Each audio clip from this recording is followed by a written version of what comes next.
જો આજે આપણો ગણિતમાં શોર્ટકટ રીત છે કે ગુણાકારમાં. કેમાં? ગુણાકારમાં. તમારે આ બધું જોવાનું છે. જો સમજો બે ક્રમિક એકી સંખ્યાઓ, બે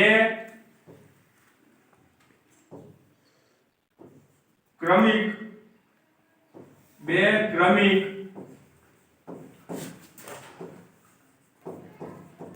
એકી સંખ્યાનો સરવાળો, સોરી ગુણાકાર, બરાબર. એનો ગુણાકાર આપણે કરવાનો છે બે ક્રમિક એકી સંખ્યાઓ. હવે તમને બધાને ખબર છે કે એકી સંખ્યાઓ કઈ કહેવાય? 1 3 5 7 9 11 13 15 17 19 21 23 એમ છેક સુધી, બરાબર. તો અહીંયા આપણે જોઈએ બે ક્રમિક એકી સંખ્યાઓ જેનો ક્રમ સરખો આવતો હોય. સમજી લો કે 3, એના પછી કેટલી આવે? એકી સંખ્યા 5, બરાબર. તો 3 ગુણ્યા 5 કરીએ આપણે. 3 ગુણ્યા 5 નો ગુણાકાર કેટલો થાય? 15. બરાબર. ચલો પણ આની શોર્ટ રીત સમજી લો. 3 અને 5 ની વચ્ચે કેટલા આવે? 3 અને 5 ની વચ્ચે કેટલા આવે? 4. હવે એનો વર્ગ કરો. કેટલો થાય? એની અંદરથી એક બાદ કરો. 15. એટલે આનો જવાબ આવી ગયો. આવી ગયો. હવે બીજો દાખલો જોઈએ આપણે. સમજી લો કે ભાઈ 11 એ એકી સંખ્યા છે, બરાબર. એના પછી આવતી એકી સંખ્યા કઈ? 13. કેટલી છે? 13. આનો ગુણાકાર કરવા માટે આપણે થોડો ટાઈમ લાગે. એના કરતા આપણે આ બંને વચ્ચે કઈ સંખ્યા આવે છે? 12.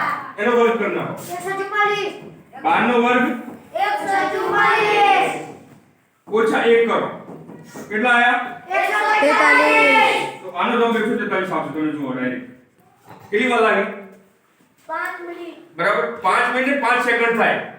આ ગણ કેટલા થાય? 5 સેકન્ડ થાય, બરાબર. તો આ થયો. હવે તમારે એક દાખલો ગણવાનો છે. તમને એક દાખલો આપું છું.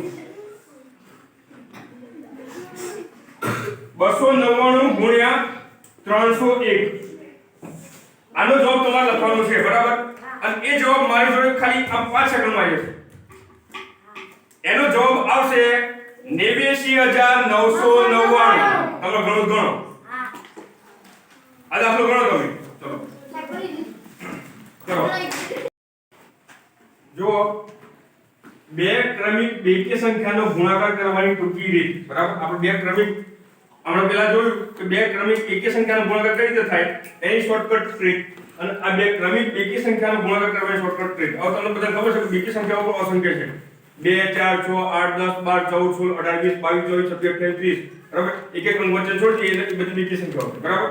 તો એ બેકી સંખ્યાનો આપણે ગુણાકાર કરવાની શોર્ટકટ ટ્રીક જોઈએ તો સમજી લો કે અહીંયા 4 છે. 4 એ બેકી સંખ્યા છે. તો 4 પછી કઈ આવે બેકી સંખ્યા? 6. સરસ. તો જો આ બંનેનો આપણે ગુણાકાર કરવો છે તમને ખબર સિમ્પલ રીતે 4 સંખ્યા થાય 24. તો આનો જવાબ આવે છે 24, બરાબર. હવે આપણે શોર્ટકટ ટ્રીક જોવાની છે. તો 4 અને 6 એની વચ્ચે કઈ સંખ્યા આવે? 5. ચલો તો 5 નો વર્ગ કરો. 25. કેટલો થાય? 25. એની અંદરથી 1 માઈનસ કરો. કેટલો થયો? 24.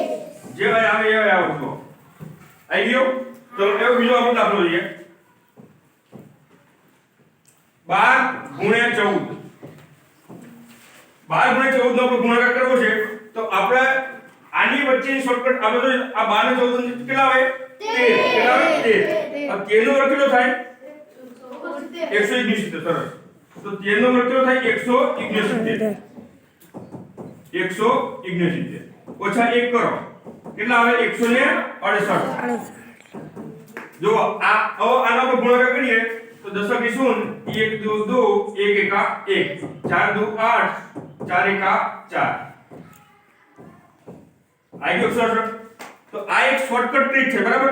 કે ભાઈ ક્રમિક એકી સંખ્યા હોય કે ક્રમિક બેકી સંખ્યા હોય એના માટેની શોર્ટકટ ટ્રીક આ છે કે વચ્ચેની સંખ્યા જે આપી હોય જે નથી, બરાબર, એ સંખ્યાનો આપણે વર્ગ કરી નાખીએ અને એની અંદરથી 1 માઈનસ કરી નાખીએ. એ શોર્ટકટ જવાબ આવી જશે, બરાબર. તમારે અત્યારે એક દાખલો ગણવાનો છે.